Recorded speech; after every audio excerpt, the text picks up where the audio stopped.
Allez, tout d'abord un rapide sur la météo du jour. On espère un temps calme aujourd'hui, du soleil en grande partie, mais aussi quelques perturbations d'ailleurs plus présentes l'après-midi et une sérieuse dégradation même attendue en soirée avec des pluies et du vent. On n'en est pas encore là et cette météo, bien sûr, on en reparlera juste après ce journal. Côté température, sachez tout de même qu'on attend jusqu'à 24 degrés pour cet après-midi. Mais la première image dans cette édition aujourd'hui, en ce vendredi, et dans l'actualité des prochains jours, c'est donc le 100e congrès mondial d'espéranto à Lille dès demain. 7 jours consacrés à cette langue universelle créée il y a 130 ans et qui se développe de plus en plus à travers le monde. 2700 personnes issues de 80 pays sont attendues ici à Lille jusqu'au 1er août. L'entrée est ouverte à tous et surtout aux non-pratiquants.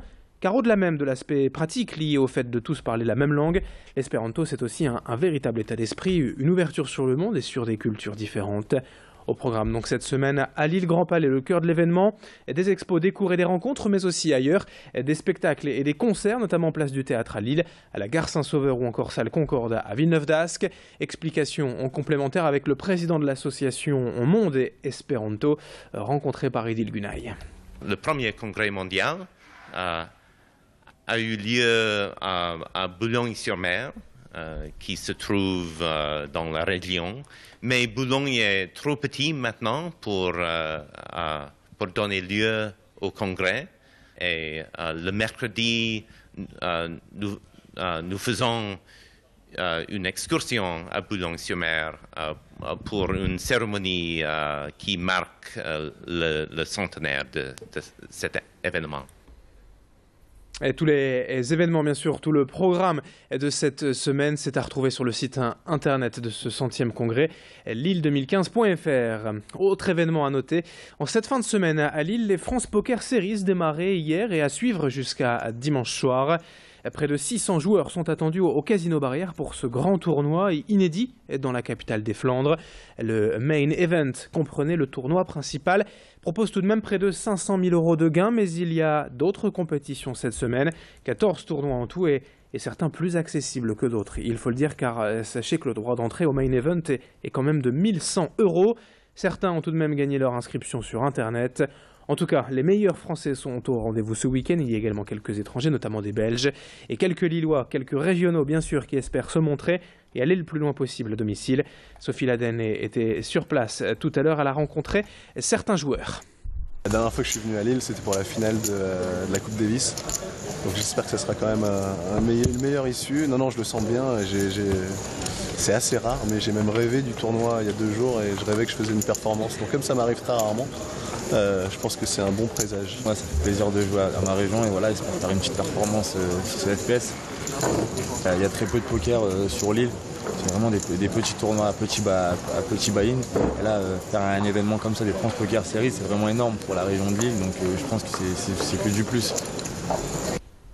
Un journal décidément consacré au programme du week-end et pour les plus sportifs, l'Européenne Parcours Girls débarque à Lille ce week-end et à Roubaix. C'est l'association Parcours 59 qui organise la 4e édition de ce rendez-vous 100% féminin. Pour rappel, le parcours, c'est une activité qui consiste à se déplacer entre différents obstacles dans un espace urbain. Mais depuis sa création il y a une dizaine d'années, la discipline attire surtout les garçons. Elles ne sont en effet que 7 filles sur 80 membres de l'association. L'événement de ce week-end prévoit donc des démonstrations, des initiations. Le but, prouver que cette discipline s'adresse aussi aux femmes. Le public est donc invité à se joindre à la vingtaine de filles inscrites pour assister au spectacle et même celles qui souhaitent y participer. Le programme complet est disponible sur la page Facebook de l'European Parkour Girls. Clotilde Leguevaca a rencontré Kim Clayton, animatrice de l'association. Le parcours, c'est une façon de se déplacer et tout le monde est capable de se déplacer. Donc les filles, en plus, elles ont des qualités que les garçons n'ont pas forcément. Et ça, il faut qu'elles l'aient en tête aussi. Elles sont par nature assez souples. Et ça peut aider dans les mouvements, sur la fluidité. Chacun peut développer en fait son style en parcours. C'est ça qui est intéressant. On n'a pas tous le même style. Et justement, les filles, en essayant, elles vont développer leur capacité mentale. Elles vont affronter leurs peurs. Et on est super fiers quand on dépasse vraiment ses peurs. Et puis on termine cette édition avec une bonne nouvelle pour Grand Lille TV. Les audiences médiamétrie sont tombées cette semaine et notre chaîne conforte sa position de leader dans la métropole lilloise. Vous êtes chaque jour plus de 80 000 à nous regarder. Alors vous le voyez sur ce chiffre, cela représente tout de même cette progression de 52% dans l'agglomération. Grand Lille TV est donc plus que jamais la première chaîne d'info locale lilloise, connue par plus de 8 nordistes sur 10. Et tout cela bien sûr c'est grâce à vous. Merci beaucoup de votre fidélité. L'info continue dans un instant avec la météo et l'infotrafic à suivre. À tout de suite.